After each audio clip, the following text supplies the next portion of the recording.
At eto naman ang ating next tutorial. Kailangan lang natin ang isang clip. So, lilinisin na natin. Diyan tayo, sinong ko lang ng konti. Diyan tayo sa nakadaog ng ating palad. And then, yung lumusot ka, pailalim na kunwari may lulusutan ka. Tapos yan, mag-type na kayo kung ano yung gusto nyo ilagay.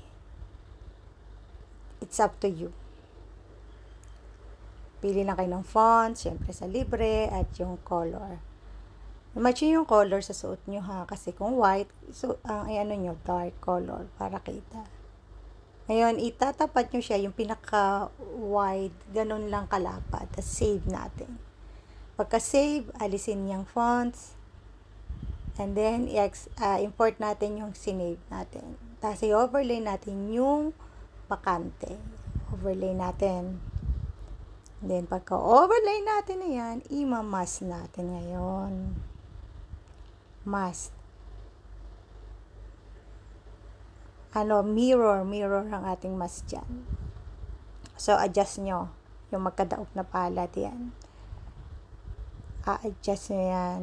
So, maglalagay kayo ng mahiwagang lato-lato yung ating keyframe sa kaunahan. Tapos, habang bumubuka yung inyong palad, i-adjust nyo yung yellow na yan, yung tagyan nyo yung mirror. So, habang ina-adjust nyo yan, automatic magkakaroon kayo ng keyframe. Yung red na yan, na diamond.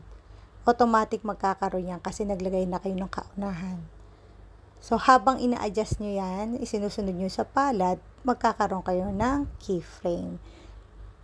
And then, yan, kunwari, iilalim kayo, no? Diba yan? Ilalim kayo.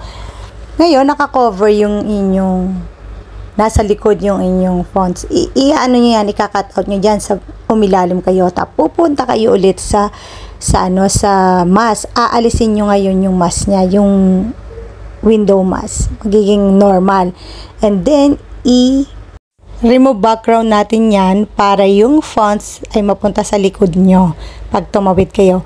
So, ganun lang kadali mga kabebang. Sana nakatulong hanggang sa muli. Bye, bye, bye!